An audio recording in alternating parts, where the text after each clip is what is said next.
ನಮ್ಮದು ವೀರಶೈವ ಧರ್ಮದಲ್ಲಿ ಅರ್ಚನೆ ಅರ್ಪಣ ಅನುಭವ ಅಂತ ಹೇಳಿ ಮೂಲ ಸಿದ್ಧಾಂತ ಇದೆ. ಪೂಜೆಯನ್ನು ಮಾಡೋದು, ಆಮೇಲೆ ಸಂಬಂಧಪಟ್ಟಂತಹ ಪಾದಕ ಪ್ರಸಾದವನ್ನು ಸ್ವೀಕಾರ ಮಾಡೋದು ಅರ್ಪಣ. ಅನುಭವ ಅಂತ ಹೇಳಿದ್ರೆ ಯಾತಕ್ಕೋಸ್ಕರವಾಗಿ ಪೂಜೆ ಮಾಡ್ತೀವಿ ಎನ್ನುವಂತಹ ತಿಳುವಳಿಕೆ. ಹಾಗಾಗಿ ನಾವೆಲ್ಲ ಇಷ್ಟಲಿಂಗ ಪೂಜೆ ಮಾಡ್ತೀವಿ. ವೀರಶೈವರಾಗಿರ್ತಕ್ಕಂಥ ಲಿಂಗಧಾರಿಗಳಾಗಿರ್ತಕ್ಕಂಥವ್ರು ಆ ಲಿಂಗಕ್ಕೆ ಒಂದು ಗುರುತು ಮಾಡಿರ್ತಾರಲ್ಲ, ನೋಡಿದಾರ?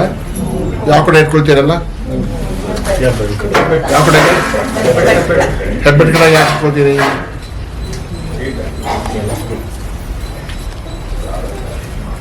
ಒಂದು ಲಿಂಗ ಇದೆ ನೋಡಿದಾರಲ್ಲ, ಚಿಕ್ಕ ಲಿಂಗ, ಈ ಹುಟ್ಟದ ಹಾಕಿಟ್ಟಿರ್ತಾರೆ. ಅದನ್ನ ಪೀಠಲಿಂಗ ಅಂತ ಕರೀತಾರೆ. ಅದಕ್ಕೆ ಈ ಪೀಠಲಿಂಗ ಅಂದ್ರೆ ಪಿಂಡಾಂಡ ಅಂತ, ಇಷ್ಟಲಿಂಗ ಅಂದ್ರೆ ಬ್ರಹ್ಮಾಂಡ ಅಂತ. ಪಿಂಡಾಂಡ ಅಂದ್ರೆ ಜೀವಿ, ಬ್ರಹ್ಮಾಂಡ ಅಂದ್ರೆ ಜಗತ್ತು ಅಂತ. ಈ ಜೀವಿ ಮತ್ತು ಜಗತ್ತು ಒಳಗೊಂಡಂತಹದ್ದೇ ಈ ಸೃಷ್ಟಿಯ ಮೂಲವಾದಂತಹ ಒಂದು ವ್ಯವಸ್ಥೆ. ಹಾಗಾಗಿ ಇಂತಹ ಒಂದು ಪಿಂಡಾಂಡ ಸ್ವರೂಪವಾದಂತಹ ಈ ಲಿಂಗವನ್ನ ಬ್ರಹ್ಮಾಂಡ ಸ್ವರೂಪವಾದಂತಹ ಇಟ್ಲಿಂಗ ಒಳಗೆ ಇಟ್ಟಿರ್ತಾರೆ. ಆ ಇಟ್ಟಾಗ ಏನಾಗ್ತದೆ ಅಂದ್ರೆ ಜಲಹರಿ ಇರುತ್ತಲ್ಲ, ಜಲಹರಿ ಇರೋ ಕಡೆಗೆ ಅವ್ರು ಗುರುತು ಮಾಡಿರ್ಬೇಕು, ಯಾರೋ ಲಿಂಗ ಮಾಡೋರು. ಹಾಗಾಗಿ ಆ ಜಲಹರಿಯನ್ನು ಏನ್ ಮಾಡ್ಬೇಕು ಅಂತ ಹೇಳಿದ್ರೆ ಹೆಬ್ಬೆಟ್ ಕಡೆ ಬರಹಾಗೆ ಇಟ್ಕೋಬೇಕು. ಅದರ ದೇವಸ್ಥಾನದಲ್ಲಿ ಅದು ಎಡಕ್ಕೆ ಇರುತ್ತೆ, ನೀವು ಪೂಜೆ ಮಾಡುವಾಗ ಬಲಕ್ಕೆ ಬರುತ್ತೆ. ಇಲ್ಲಿ ಪೂಜೆ ಮಾಡೋದಲ್ಲ, ಪೂಜೆ ಮಾಡ್ಕೊಳ್ಳೋದು ಅಂತ. ಯಾರಿಗೆ ಪೂಜೆ ಮಾಡ್ಕೊಳ್ಳೋದು? ನಮಗೆ ನಾವು ಪೂಜೆ ಮಾಡ್ಕೊಳ್ಳೋದು, ಆತ್ಮಲಿಂಗಕ್ಕೆ ಅಂತ ಅಲ್ಲ, ನಮಗೆ ನಾವು ಪೂಜೆ ಮಾಡ್ಕೊಳ್ಳೋದು ಅಂತ. ಯಾಕೆ ಹಾಗೆ ಹೇಳ್ತೀವಿ ಅಂತ ಹೇಳಿದ್ರೆ, ನೋಡಿ ಪೀಠಲಿಂಗ ಇದೆಯಲ್ಲ ಕಾಣುತ್ತಾ, ನಾವು ಶಿವಪೂಜೆ ಕೂರ್ತೇವಲ್ಲ ಹೀಗೆ, ಈ ನಮ್ಮ ದೇಹದ ಆಕಾರವೇ ಈ ಲಿಂಗ. ನಾವು ಕೆಳಭಾಗ ನಾವು ಕೂತ್ಕೊಳ್ತಕ್ಕಂಥ ಆಸನವಾದರೆ ಮಧ್ಯಭಾಗ ಇದೆಯಲ್ಲ ಅದು ಜಲಹರಿ. ಜಲಹರಿ ಅರ್ಥ ಆಯ್ತಲ್ಲ, ಇವು ನಮ್ಮ ಪಾಣಿಬಟ್ಟು ಅಂತ ಕರಿತೀವಿ ನಾವು ಸಾಮಾನ್ಯವಾಗಿ. ಪಾಣಿಬಟ್ಟು ಅಂತೀವಿ. ಆ ಪಾಣಿಬಟ್ಟ ಸ್ವರೂಪವೇ ಈ ಭುಜ. ಮೇಲೆ ಇದೆಯಲ್ಲ ಲಿಂಗು, ಅದು ಶಿರಸ್ಸು. ಒಂದು ದೇಹ ಸ್ವರೂಪದಲ್ಲಿ ಇರುವಂತಹ ಒಂದು ಪೀಠಲಿಂಗವನ್ನ ಬ್ರಹ್ಮಾಂಡ ಸ್ವರೂಪವಾದಂತಹ ಇಷ್ಟಲಿಂಗ ಒಳಗೆ ಇಟ್ಟಿದ್ದೇವೆ. ನಾವು ಪೂಜೆ ಮಾಡೋದು ಯಾರನ್ನ ಅಂದ್ರೆ ನನ್ನೊಂದಿಗೆ ಜಗತ್ತನ್ನ ಅಂತ. ನಾನು ಚೆನ್ನಾಗಿರ್ಬೇಕು, ಜಗತ್ತು ಚೆನ್ನಾಗಿರ್ಬೇಕು ಅನ್ನುವಂತಹ ಭಾವ. ಹಾಗಾಗಿ ಆ ದೃಷ್ಟಿಯಿಂದ ಯಾಕೆ ನಾನು ಚೆನ್ನಾಗಿರ್ಬೇಕು, ಜಗತ್ತು ಚೆನ್ನಾಗಿರ್ಬೇಕು, ನನ್ನಲ್ಲಿ ಯಾರಿದ್ದಾನೆ? ಪರಮಾತ್ಮ ಇದ್ದಾನೆ ಅಂದಾಗ ಇಡೀ ಜಗತ್ತಿನಲ್ಲಿ ಇರೋನು ಯಾರು? ಎಲ್ಲದರಲ್ಲೂ ಇರೋನು ಯಾರು? ಮತ್ತು ಎಲ್ಲರಿಗೂ ಒಳಿತನ್ನು ಬಯಸುವಂತಹ ಗುಣ ಬರಬೇಕಾದ್ರೆ ಮಾನಸಿಕವಾಗಿ ಅವನೇನಾಗಬೇಕು? ಸಮರ್ಥನಾಗಬೇಕು, ಶುದ್ಧನಾಗಬೇಕು. ಆ ಶುದ್ಧನಾಗಬೇಕು ಮತ್ತು ವಿಶಾಲವಾದಂತಹ ಭಾವವನ್ನ ಹೊಂದಬೇಕು ಅವನು. ಆ ದೃಷ್ಟಿಯಿಂದ ಆ ವಿಶಾಲವಾದ ಭಾವನ ಬರಬೇಕು ಅನ್ನೋದಾದ್ರೆ ಅವನು ಶಿವಪೂಜೆಯನ್ನ ಮಾಡಬೇಕು. ಆ ದೃಷ್ಟಿಯಿಂದ ಶಿವಪೂಜೆಯನ್ನ ಮಾಡುವಾಗ ಈ ಕ್ರಮ. ಮತ್ತೆ ನಿಮಗೆ ಪಂಚಪಾತ್ರೆ ಉದ್ಧರಣೆ ಅಂತ ಇಟ್ಟಿರ್ತಾರಲ್ಲ, ಪಂಚಪಾತ್ರೆ ಉದ್ಧರಣೆ, ಆಮೇಲೆ ವಿಭೂತಿ, ಗಂಧ, ಅಕ್ಷತೆ ಅರಶಿನ ಕುಂಕುಮ ಇರಬಾರ್ದು. ಶುದ್ಧವಾದ ಅಕ್ಕಿ ಇರಬೇಕು. ಸಾಧ್ವಾರ ಎಳ್ಳನ್ನು ಮಿಶ್ರ ಮಾಡಿ ಇಟ್ಕೋಬಹುದು. ಅಶುದ್ಧವಾದಂತಹ ಅಕ್ಕಿ. ಆಮೇಲೆ ಬಿಲ್ಪತ್ರೆಯನ್ನ ಸೋಸಿ ಇಟ್ಕೊಂಡಿರ್ಬೇಕು. ಕಡ್ಡಿ ಉದ್ದ ಇರಬಾರ್ದು. ಅರ್ಥ ಆಯ್ತಲ್ಲ? ಈ ಬಿಲ್ಪತ್ರೆಯನ್ನ ಮತ್ತು ಹೂವು ಎಲ್ಲ ನೀಟಾಗಿ ಜೋಡಿಸ್ಕೊಂಡು ಪೂಜೆಗೆಲ್ಲ ಜೋಡಿಸ್ಕೊಂಡು ಇಟ್ಕೊಂಡಿರ್ಬೇಕು. ಅನಂತರದಲ್ಲಿ ನೀವು ಸ್ನಾನ ಮಾಡಿಕೊಂಡು ಪೂಜೆ ಮನೆಗೆ ಬಂದಾಗ ವಿಭೂತಿಯಿಂದ ಪಂಚಪಾತ್ರೆ ಉದ್ಧರಣೆ ಓಂ ಅಂತ ಬರೆದು ಒಂದು ಹೂವು ಇಟ್ಟು ಆ ಹೂವ ನೀರನ್ನ ಎಲ್ಲ ಕಡೆ ಪ್ರೋಕ್ಷಣೆ ಮಾಡಿದ್ರೆ ಅವೆಲ್ಲ ಪದಾರ್ಥ ಏನಾಗ್ತವೆ? ಶುದ್ಧವಾಗ್ತವೆ. ಪಂಚಪಾತ್ರೆಯಲ್ಲಿ ಓಂ ಅಂತ ಬರೆದಾಗ ಅದನ್ನ ಬರೀತೀವಿ, ವಿಭೂತಿಯಿಂದ ಬರೆದಿರ್ತೀವಿ. ವಿಭೂತಿ ಕ್ರಿಯೆ ಮಾಡಿಸುವಾಗ ಪಾದೋದಕ್ಕೆ ಹಾಕಿರ್ತಾರೆ, ಇವತ್ತಲ್ಲ ಹಾಕಿರ್ತಾರೆ ಅಲ್ವಾ? ನೀವೇನು ಕ್ರಿಯೆ ಮಾಡಿಸೋ ಅಂತ ಹೇಳಿರ್ತೀರಿ. ಪಾದೋದಕ್ಕೆ ಘನರೂಪದಲ್ಲಿ ಇರುತ್ತೆ. ಆ ವಿಭೂತಿಯಿಂದ ನೀವು ಓಂಕಾರವನ್ನ ಪಂಚಪಾತ್ರೆಯಲ್ಲಿ ಬರೆದಾಗ ನೀರೆಲ್ಲ ಏನಾಯ್ತು? ಶುದ್ಧೋದಕವಾಯಿತು. ಅದನ್ನೆಲ್ಲ ಕಡೆ ಏನ್ ಮಾಡಬೇಕು? ಪ್ರೋಕ್ಷಣೆಯನ್ನು ಮಾಡಬೇಕು. ಪ್ರೋಕ್ಷಣೆ ಮಾಡಿದಾಗ ಎಲ್ಲಾ ಪದಾರ್ಥ ಏನಾಯ್ತು? ಪೂಜೆಗೆ ಯೋಗ್ಯವಾಯಿತು, ಶುದ್ಧವಾಯಿತು ಎನ್ನುವಂತಹ ಅರ್ಥ. ಅದಾದ ನಂತರದ ಕಡೆಗೆಯಿಂದ ಲಿಂಗು ತಗೊಂಡು ವಿಭೂತಿ ಧರಿಸ್ಕೋಬೇಕು. ವಿಭೂತಿ ಧರಿಸ್ಕೊಳ್ಳುವಾಗ ನೋಡಿ ಹೀಗೆ ಹೆಂಗ್ ಬೇಕು ಹೆಂಗ್ ಮುಚ್ಕೊಳ್ಳೋಂಗಿಲ್ಲ. ಏನೋ ಹೆಂಗೈದನ್ನು ಇಟ್ಕೊಳ್ಬೇಕು. ಮನಸ್ಸಿನಲ್ಲೇ ಮಹಾಮಂತ್ರ ಹೇಳ್ಕೊಳ್ಬೇಕು. ಇದನ್ನ ಈ ರೀತಿಯಾಗಿ ಪ್ರದಕ್ಷಿಣಾಕಾರದಲ್ಲಿ ಲಿಂಗು ಮೇಲೆ ಏನು ಬೆರಳಾಡಿಸ್ಬೇಕು 3 ಬೆಟ್ಟುಗಳನ್ನ. ಆ ಹೊತ್ತು 9 ಅಂಗಳ ಆಗುತ್ತೆ. ಎಷ್ಟಾಗುತ್ತೆ? 9 ಅಂಗುಲ. 9 ಅಂಗುಲ 2 ಪ್ರಮಾಣ ಅಂತ ಹೇಳಿದ್ರೆ 18 ಅಂಗುಲ ಪ್ರಮಾಣ ವಿಭೂತಿ ಧರಿಸಬೇಕು ಅಂತ ಇದೆ. ಈ ಕಡೆಗೆ 3 ಅಂಗುಲ, ಈ ಕಡೆಗೆ 3 ಅಂಗುಲ ದರ್ಶನಾಗ 18 ಪ್ರಮಾಣ ಲಿಂಗ ಏನಾಗುತ್ತೆ? ನಮಗೆ ವಿಭೂತಿ ಧಾರಣೆ ಆಗುತ್ತೆ. ಆ ರೀತಿ ವಿಭೂತಿ ಧರಿಸೋದ್ರಿಂದನೇ ನಿಮಗೆ ಆಜ್ಞಾಚಕ್ರ ಜಾಗೃತ ಆಗುತ್ತೆ ಅನ್ನುವಂತಹ ನಿಯಮ ಇದೆ. ಮಹಾಮಂತ್ರವನ್ನು ಉಚ್ಚಾರಣೆ ಮಾಡ್ಕೊಳ್ತಾ ವಿಭೂತಿನ ಸ್ಪರ್ಶ ಮಾಡಿದಾಗ ಈ ಅಂಗುಳಗಳ ಸಹಾಯದಿಂದ, ಯಾವ 9 ಅಂಗುಳ ಸಹಾಯದಿಂದ 9 ಚಕ್ರಗಳು ಆಕ್ಟಿವ್ ಆಗಿ ಪಾಸಿಟಿವ್ ಮತ್ತು ನೆಗೆಟಿವ್ ರೂಪದಲ್ಲಿ ವೇವ್ಸ್ ಬಂದದ್ದನ್ನ ಹಣೆ ಏನ್ ಮಾಡ್ತದೆ ಅಂದ್ರೆ ಎರಡನ್ನು ಸಂಧಿಸಿ ಅವಾಗ ನಿಮಗೆ ನಿಮ್ಮ ದೇಹದ ಒಳಗೆ ಇರುವಂತಹ ನ್ಯೂನತೆಗಳನ್ನ ಹೋಗಲಾಡಿಸಿ ಬ್ರಹ್ಮ ಬರೆದಿರ್ತಾನೆ ಹಣೆ ಬರಹ, ಅದರಂತೆ ಫಲ ಅಲ್ಲ ನಿಮಗೆ. ನಿಮ್ಮ ಹಣೆ ಬರಹವನ್ನು ನೀವು ಬರ್ಕೋಬಹುದು. ಯಾರು ವೀರಶೈವನಾಗಿರ್ತಕ್ಕಂಥವನು ಭಸ್ಮಧಾರಿ ಆದವನು ಬ್ರಹ್ಮ ಬರೆದಿರ್ತಕ್ಕಂಥ ಹಣೆ ಬರಹವನ್ನ ನೀವು ತಿದ್ಕೊಳ್ಳೋದಕ್ಕೂ ಸಾಧ್ಯ ಇದೆ. ಹಾಗಾಗಿ ವಿಭೂತಿ ಧಾರಣೆ ಮಾಡ್ಕೋಬೇಕಾದ್ರೆ ಕ್ರಮವಾಗಿ ಧರಿಸ್ಕೊಂಡ್ರೆ ಹೆಚ್ಚು ಫಲ ಇರುತ್ತೆ. ಇನ್ನ ದೊಡ್ಡ ಮಕ್ಕಳು ಇರ್ತವೆ, ಹೆಸರೇ ಮಾತೆ ಕೇಳೋದಿಲ್ಲ, ಹಠಮಾರಿಗಳಿರ್ತಾರೆ, ಅಂಥವ್ರಿಗೆ ಏನಾದ್ರು ವಿಭೂತಿ ಧರಿಸ್ಬೇಕಾದ್ರೆ ಒಂದು ಸಣ್ಣ ಕ್ರಮ ಇದೆ. ಇವೆರಡು ಬೆಟ್ಟು, ಯಾವುದು ಉಂಗುರ ಬೆಟ್ಟು ಮತ್ತು ಮಧ್ಯದ ಬೆಟ್ಟು, ಹೆಬ್ಬೆಟ್ಟು, ಮೇಲೆ ಒಂದು ಕೆಳಗೆ ಒಂದು ಮಧ್ಯದಲ್ಲಿ ಅಡ್ಡ ಹೊಡಿಬೇಕು. ಅದು ಈ ಬೆಟ್ಟನ್ನು. ಆಗ ಅವ್ರಿಗೆ ನೆಗೆಟಿವ್ ವ್ಯವಸಾಯ ಇದ್ರೆ ಪಾಸಿಟಿವ್ ವ್ಯವಸಾಯ ಆಗಿ ಸಮಾಧಾನ ಆಗಿಬಿಡ್ತಾರೆ ಅಂತೇಳಿ. ದರಿದ್ರನಾದವನು ಶ್ರೀಮಂತನಾಗ್ತಾನೆ, ದಡ್ಡನಾದವನು ಬುದ್ಧಿವಂತನಾಗ್ತಾನೆ, ಹಠ ಮಾಡೋನು ಶಾಂತನಾಗ್ತಾನೆ. ಇದರ ಅವಶ್ಯಕತೆ ಇದೆಯಲ್ವೋ? ಇದೆ. ಹಾಗಾಗಿ ಆ ರೀತಿಯಾಗಿ ಪರಿವರ್ತನೆ ಮಾಡಲಿಕ್ಕೆ ಅವಕಾಶ ಇದೆ. ಅದನ್ನ ಹಣೆ ಬರಹವನ್ನು. ಅದಕ್ಕೊಂದು ಉದಾಹರಣೆ ಹೇಳ್ಬೇಕಂದ್ರೆ ಶ್ರೀಕೃಷ್ಣ ಪರಮಾತ್ಮ ಯಾರಿಗೆ ಸುಧಾಮನಿಗೆ ಇದೇ ರೀತಿಯಾಗಿ ಭಸ್ಮದರ್ಶನ ದರಿದ್ರನ ಹೋಗಲಾಡಿಸಿ ಅವನ ಶ್ರೀಮಂತರನ್ನಾಗಿ ಮಾಡದ ಅನ್ನುವಂತಹ ಉದಾಹರಣೆ ಇದೆ. ವಿಭೂತಿ ಧಾರಣೆ ಆದ್ಮೇಲೆ ಕರಡಿಗೆಂದ ಲಿಂಗು ತೆಗೆದು ಅದನ್ನು ಅಭಿಷೇಕ ಮಾಡ್ಕೊಳ್ಬೇಕು. ಆದ್ವಾರೆ ಹಾಲು, ಮೊಸರು, ತುಪ್ಪ, ಜೇನು, ಸಕ್ಕರೆ ಏನಿಲ್ಲ ಅಂದ್ರೆ ನೀರು, ಆಮೇಲೆ ವಿಭೂತಿ ಗಂಧ ಅಕ್ಷತೆಯಿಂದ ಒಂದ್ಸರಿ ನೀವು ಪೂಜೆ ಮಾಡಿಕೊಂಡು ಅದಾದ ನಂತರದಲ್ಲಿ ಚೆನ್ನಾಗಿ ಒರೆಸ್ಕೋಬೇಕು. ಒರೆಸ್ಕೊಂಡು ಆದ್ಮೇಲೆ ನೀವು ಸಾಧ್ಯವಾದಷ್ಟು ಇಲ್ಲಿ ನಕ್ಷತ್ರ ಬರ್ಕೋಬೇಕು. ಏನಂತೀವಿ?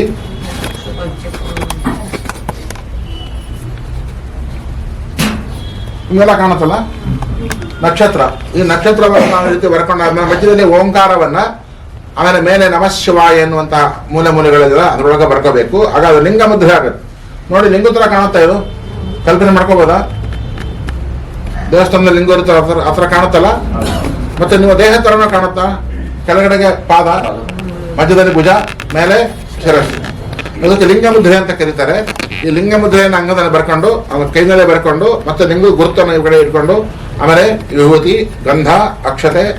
ಗಂಧನ ಮುಂದೆ ಧರಿಸ್ಕೋಬೇಡಿ, ಮೇಲೆ ಧರಿಸ್ಕೊಳ್ಳಿ. ಲಿಂಗ ನಿರೀಕ್ಷಣೆ ಮಾಡೋದಕ್ಕೆ ಅದು ಸೂಕ್ತ ಆಗಲ್ಲ. ಗಂಧವನ್ನು ಮೇಲೆ ಧರಿಸ್ಕೊಳ್ಳಿ, ಅಕ್ಷತೆ ಮೇಲೆ ಇಟ್ಕೊಳ್ಳಿ. ಪತ್ರ ಹೂವೆಲ್ಲ ಲಿಂಗ ಸುತ್ತ ಇಟ್ಕೊಳ್ಳಿ. ಪತ್ರ ಧರಿಸುವಾಗ ಕೆಳಗಡೆ ಮುಖವಾಗಿ ಧರಿಸ್ಬೇಕು, ಮೇಲ್ಗಡೆ ಮುಖವಾಗಿ ಧರಿಸಂಗಿಲ್ಲ. ಪತ್ರೆನ ಅದರ ದೇವಸಲ ಅಧೋಮುಖವಾಗಿರುತ್ತೆ. ಸ್ವಲ್ಪ ಬೇಗ ಹೇಳ್ತಿದ್ದೀನಿ ಟೈಮ್ ಆಗೋದ್ರಿಂದ. ಬಿಲ್ಪತ್ರೆಯನ್ನ ಕೆಳಗೆ ಮುಖ ಧರಿಸ್ತೀನಿ, ಹೂವನ್ನ ಮೇಲ್ಮುಖವಾಗಿ ಧರಿಸ್ಕೊಳ್ತೀವಿ. ಎಲ್ಲ ಆದ್ಮೇಲೆ ಜಪ ಮಾಡ್ಬೇಕಲ್ಲ. ಜಪ ಮಾಡ್ಬೇಕಾದ್ರೆ ಗುರುಗಳು ಹೇಗೆ ಕೊಟ್ಟಿರ್ತಾರಲ್ಲ ಮಂತ್ರವನ್ನ, ಜಪ ಮಾಡಬೇಕಾದ್ರೆ ಮೂಗಿಗೆ ನೇರವಾಗಿ ಲಿಂಗ ಇರಬೇಕು, ಕಣ್ಣಿಗೆ ಒಂದೊಡ್ಡೆ ದೂರದಲ್ಲಿ ಇರಬೇಕು. ಕಣ್ಣು ಪೂರ ಮುಚ್ಚಿರಬಾರ್ದು, ಪೂರ ತೆಗೆದಿರಬಾರ್ದು. ನಿಧಾನವಾದಂತಹ ಶಾಂತವಾದಂತಹ ಮನಸ್ಥಿತಿಯಲ್ಲಿ ಉಸಿರಾಟವನ್ನ ಮಾಡ್ತಾ ಆರಮಂತ್ರ ಹೇಳುವಾಗ ಉಸಿರು ತಗೋಬೇಕು. ಎಲ್ಲಿಂದ ಅಂದ್ರೆ ಮಧ್ಯದ ಬೆಟ್ಟ ಕೆಳಗಡೆಯಿಂದ 1, ಉಂಗುರ ಬೆಟ್ಟ ಕೆಳಗೆ 2, ಕಿರುಬೆಟ್ ಕೆಳಗೆ 3, ಕಿರುಬೆಟ್ ಮಧ್ಯ 4, ಕಿರುಬೆಟ್ ತುದಿ 5, ಉಂಗುರ ಬೆಟ್ಟ ತುದಿ 6, ಆಮೇಲೆ ಮಧ್ಯದ ಬೆಟ್ಟ ತುದಿ 7, ತೋರು ಬೆಟ್ಟ ತುದಿ 8, ಮಧ್ಯಭಾಗ 9, ಕೆಳಭಾಗ 10, ಹೆಬ್ಬೆಟ್ ಕೆಳಭಾಗ 11, ಹೆಬ್ಬೆಟ್ ಮೇಲ್ಭಾಗ 12. ಯಾಕೆ ಇದೇ ಕ್ರಮ ಅನುಸರಿಸಬೇಕು ಅಂತ ಹೇಳಿದ್ರೆ, ಆರೋಹಣ ಇನ್ನೊಂದು ಪದ ಹೇಳಿದ್ರಲ್ಲ, ಆರೋಹಣ ಅಂದ್ರೆ ಏರುವಿಕೆ, ಅವರೋಹಣ ಅಂದ್ರೆ ಇಳಿಯುವಿಕೆ. ನೀವು ಮಧ್ಯದ ಬಿಟ್ಟು ಕೆಳಗಡೆಯಿಂದ ಏರಿರ್ತೀರಿ ಅಲ್ಲ, ಮತ್ತೆ ಮಧ್ಯದ ಬಿಟ್ಟು ಮೇಲಿಂದನೇ ಇಳಿಬೇಕು. ಉಸಿರು ತೆಗೆದುಕೊಳ್ಳುವಾಗ 6 ಮಂತ್ರ, ಉಸಿರು ಬಿಡುವಾಗ 6 ಮಂತ್ರ. ಆರೋಹಣ, ಅವರೋಹಣ. ಅದೊಂದ್ ಕಡೆ ಹೇಳ್ತಾನ್ರಿ, ಅಖಂಡ ಮಂಡಲವೆಂಬುವ ಬಾವಿ ಪವನವೇ ರಾಠಾಳ ಅಂತ. ಪವನ ಅಂದ್ರೆ ಗಾಳಿ, ರಾಠೆ ಕೆಲಸ ಏನು? ತಿರುಗುವಾಗ ಏನ್ ಮಾಡುತ್ತೆ? ವಸ್ತುವನ್ನ ಮೇಲೆ ತಗೊಂಡೋಗುತ್ತಲ್ಲ, ಮೇಲೆ ತೆಗೆದಕ್ಕೋಸ್ಕರವಾಗಿ ರಾತ್ರಿ ಬಳಸೋದು. ಹಾಗೆ ದೇಹದಲ್ಲಿ ಆಧಾರ ಚಕ್ರದಲ್ಲಿರುವಂತಹ ತೇಜಸ್ಸನ್ನ ಊರ್ಧ್ವಮುಖವನ್ನಾಗಿ ಮಾಡಿ ಮೇಲೆ ಕರ್ಕೊಂಡು ಹೋಗ್ಬೇಕಾದ್ರೆ ಸಹಾಯ ಆಗೋದು ಯಾವುದು ಅಂತ ಹೇಳಿದ್ರೆ ಅದು ಆರೋಹಣ ಅವರೋಹಣ ಪ್ರಕ್ರಿಯೆ. 6 ಮಂತ್ರ ಹೇಳುವಾಗ ಏನು ಉಸಿರು ತಗೋಬೇಕು, ಇನ್ನು 6 ಮಂತ್ರ ಹೇಳುವ ಉಸಿರನ್ನ ಬಿಡಬೇಕು. ಒಂದ್ಸರಿ ಮಾಡಿದ್ರೆ ಎಷ್ಟಾಯ್ತು? 12. 2 ಇತ್ತಲ್ಲ ಇಲ್ಲಿ ಸೋಹಂ ಅಂತ ಹೇಳಬೇಕು. ಸೋಹಂ ಅಂತ ಯಾಕೆ ಹೇಳಬೇಕು ಅಂದ್ರೆ, ಸಹ ಅಹಂ ಅಂತ. ಸಹ ಅಂದ್ರೆ ಅವನು, ಅಹಂ ಅಂದ್ರೆ ನಾನು. ಅವನು ಅಂದ್ರೆ ಯಾರು? ಪರಮಾತ್ಮ.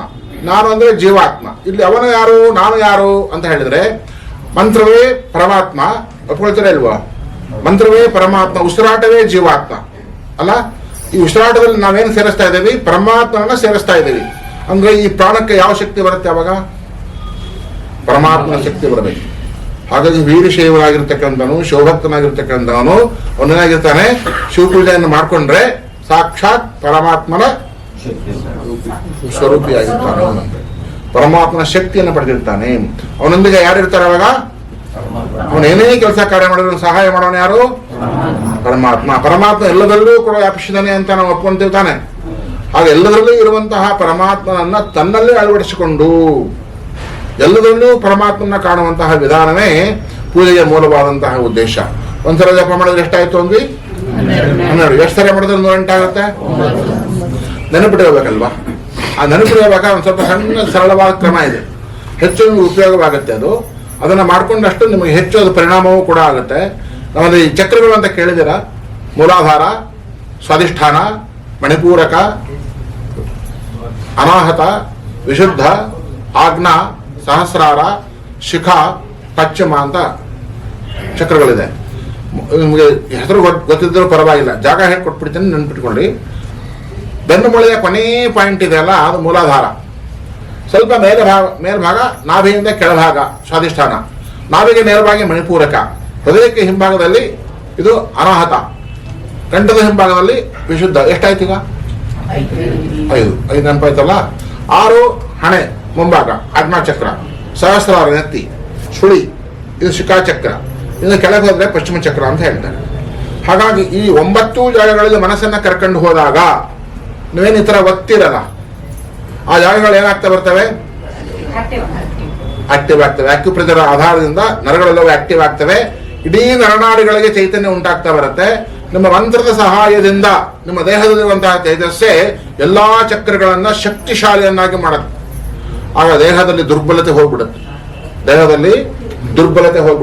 ಆಮೇಲೆ ಆತ್ಮವಿಶ್ವಾಸ ಅಧಿಕವಾಗ್ತಾ ಹೋಗುತ್ತೆ.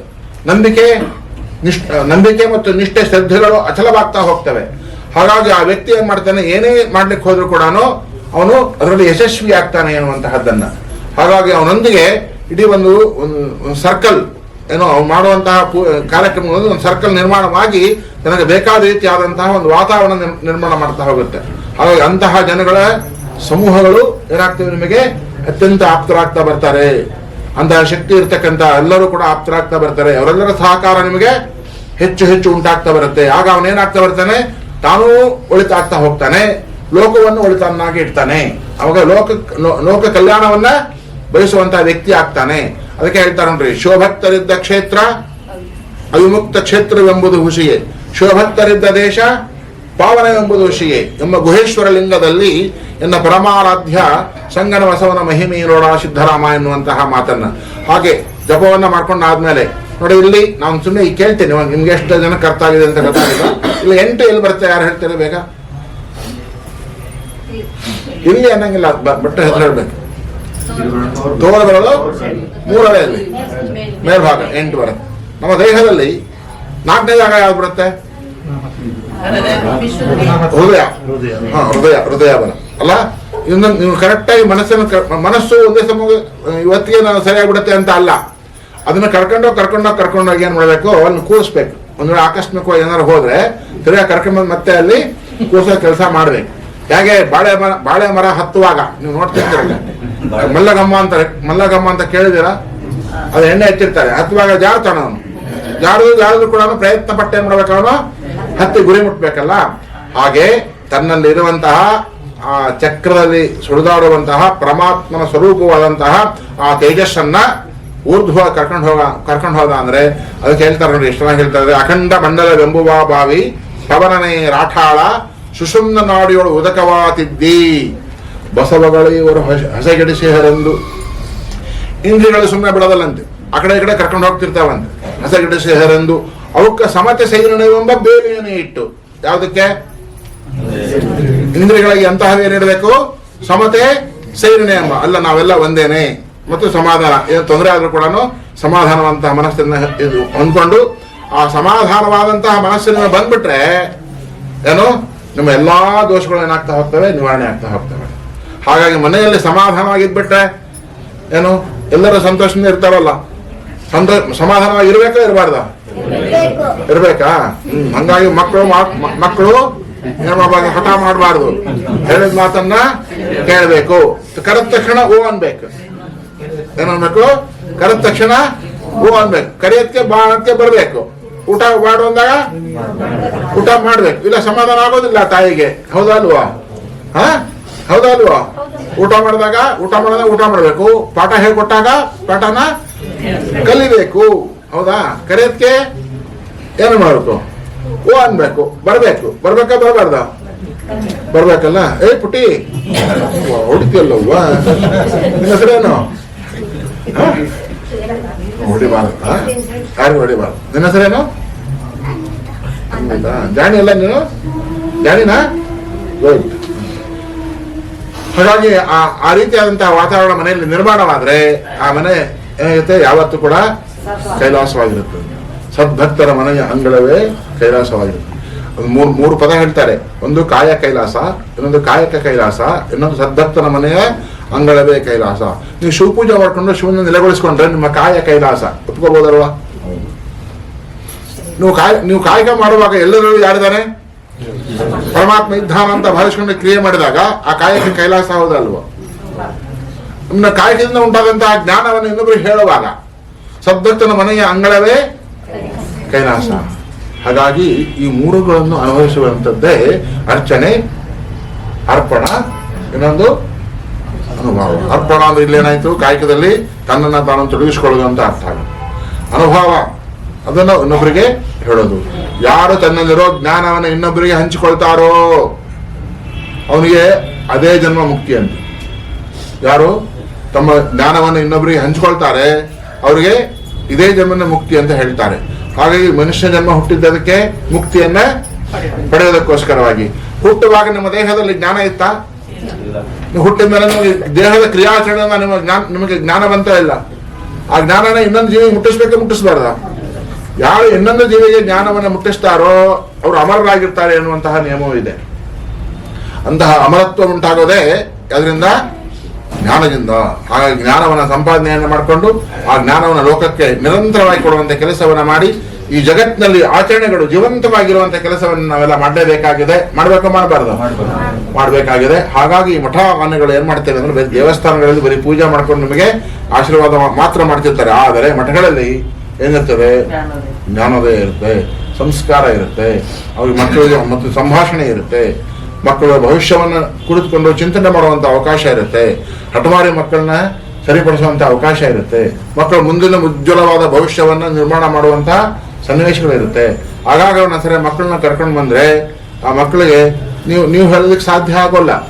ಒಂದ್ಸಲ ಒಂದು ಮಗು ಕರ್ಕೊಂಡು ಬಂದಿದ್ರು, ನಿಮ್ ದೇವರೆಲ್ಲ ಪೂಜೆ ಮಾಡ್ತಿರಲ್ಲ, ಇದೆಲ್ಲ ದೇವರುಗಳೆಲ್ಲ ಕಟ್ಟು ಕಥೆಗಳು, ದೇವರಿಗೆ ಯಾವುದೇ ಒಂದು ಸ್ಥಿರವಾದಂತಹ ವ್ಯವಸ್ಥೆ ಇಲ್ಲ, ಕೈಲಾಸನೂ ಇಲ್ಲ, ವೈಕುಂಠನೂ ಇಲ್ಲ, ಪುರಾಣ ಪುಣ್ಯ ಕಥೆಗಳೆಲ್ಲವೂ ಕೂಡ ಕಾಲ್ಪನಿಕವಾಗಿ ಬರೆದಂತಹ ಕಥೆಗಳೇ ಹೊರತು ದೇವರಲ್ಲ ಅಂತ ನುಡಿ ವಾದ ಮಾಡ್ತಾ ಇದ್ರು.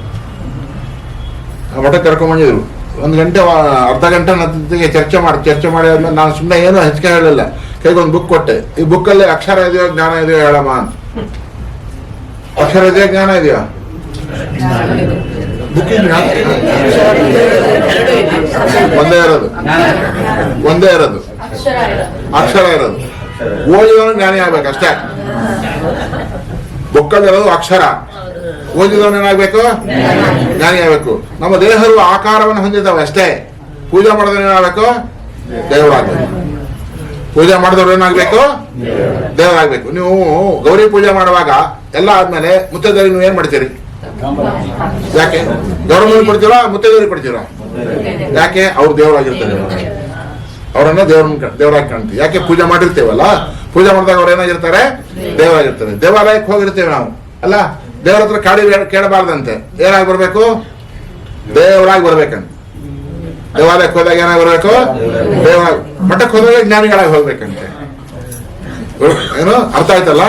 ಹಾಗಾಗಿ ದೇವರಾಗಿ ಹೋಗೋದು ಒಂದು, ಎರಡನೇದು ಜ್ಞಾನಿಯಾಗಿ ಹೋಗೋದು ಅಂದ್ರೆ ದೇವರನ್ನ ಜೊತೆಗೆ ಇಟ್ಕೊಳ್ಳೋದು ಅಂತ. ಜ್ಞಾನಿ ಆಗೋದು ಅಂದ್ರೆ ದೇವರನ್ನ ಜೊತೆಯಲ್ಲಿ ಇಟ್ಕೊಳ್ಳೋದು ಅಂತ ಅರ್ಥ. ಗುರುಗಳಿಗೂ ಮತ್ತು ಏನೋ ಭಕ್ತರಿಗೂ ಅವಿನಾಭಾವ ಸಂಬಂಧ ಇರ್ಬೇಕಂತ. ಏನೋ ಸಾಮಾನ್ಯವಾಗಿ ನಿಮ್ಗೆಲ್ಲ ಒಂದು ಮಾತು ಹೇಳ್ತಿರ್ತಾರೆ, ಮನೆ ಮಠ ಇದೆಯೋ ಇಲ್ಲೋ ಅಂತ ಬೈತಿರ್ತಾರೆ, ಹೌದಲ್ವಾ? ಮನೆ ಭೌತಿಕವಾದಂತಹ ವ್ಯವಸ್ಥೆಗೆ ಮನೆ, ಆಧ್ಯಾತ್ಮಿಕವಾದಂತಹ ವ್ಯವಸ್ಥೆಗೆ ಏನ್ ಬೇಕು? ಸಂಸ್ಕಾರಕ್ಕೆ ಯಾವ್ದು ಬೇಕು? ಮಠ ಇರ್ಬೇಕು. ಮನೆಯಲ್ಲಿ ಆಗದಿದ್ದಂತಹ ಕ್ರಿಯೆಗಳನ್ನ ಎಲ್ಲಿ ನಿರ್ವಹಿಸಬಹುದು? ಮಠದಲ್ಲಿ.